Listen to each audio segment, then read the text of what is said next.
Shalom and welcome on board El Al Flight 555 Khamsa Khamsa Khamsa from Israel to Rabat, Morocco. This is Captain Bobby Lavi speaking. With me, Captain Inon Adar. This flight records another step in the history peace process between the State of Israel and the Arab world.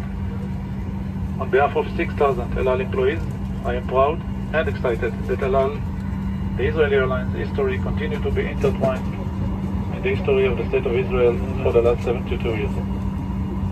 I'm happy to emphasize that again, in the last very few months, an Israeli aircraft with an Israeli flag on its tail will land in an Arab country, and this for itself marks an history in making. Flight time to Rabat this morning will be 5 hours and 25 minutes. Myself and the excellent El Al crew on board are here for your safety and comfort. We wish you a pleasant flight and looking forward for a new era of peace. As-salam, shalom for all. Thank you.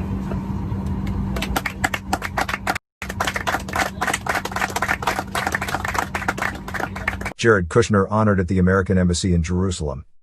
Donald Trump's son-in-law Jared Kushner took his seat on the first flight from Tel Aviv to Rabat, an activity far from the White House, where the lawyers of the American president are busy to undo his electoral defeat.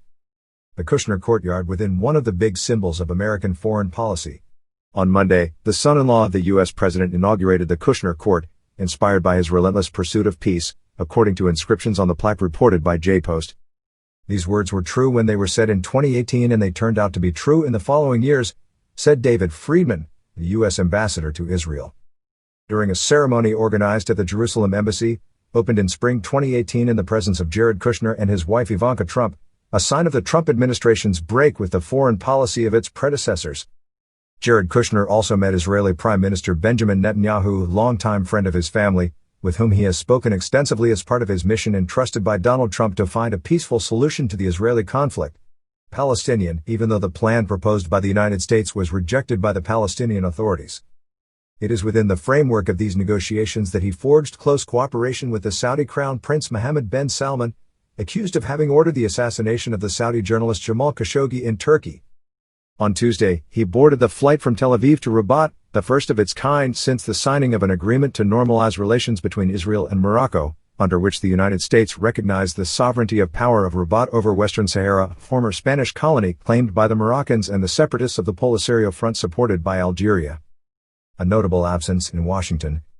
If Jared Kushner has thus continued his mission entrusted by his father-in-law concerning the Middle East, it also shows his absence in Washington, while Donald Trump still refuses to concede his defeat and is counting on the new elected representatives of Congress and on a new petition to the Supreme Court to overturn Joe Biden's election, certified in all states and by the Electoral College last week.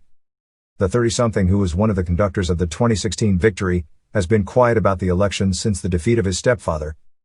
He and his wife Ivanka Trump have not publicly endorsed accusations of massive fraud propagated by Camp Trump, Donald Trump received at the White House.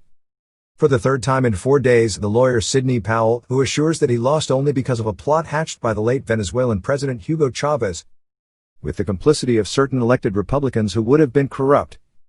On Friday, he also spoke with Michael Flynn, his ex-national security advisor, whom he pardoned after admitting to lying to the FBI about his links to the Russian ambassador during the campaign, and which suggests the possibility of deploying the army in certain key states of the election lost by Donald Trump, and of organizing new elections there. The White House advisors ruled out this option from the start, but Donald Trump again received Sidney Powell on Monday, who counts among his former clients, Michael Flynn. According to Axios, the outgoing president's anger is aimed at anyone who does not support these conspiracy theories, as he still refuses to admit that Joe Biden won the election because he mobilized more voters. Vice President Mike Pence, his Chief of Staff Mark Meadows, his Secretary of State Mike Pompeo, and the boss of Republican Senators Mitch McConnell are among the targets of his ire.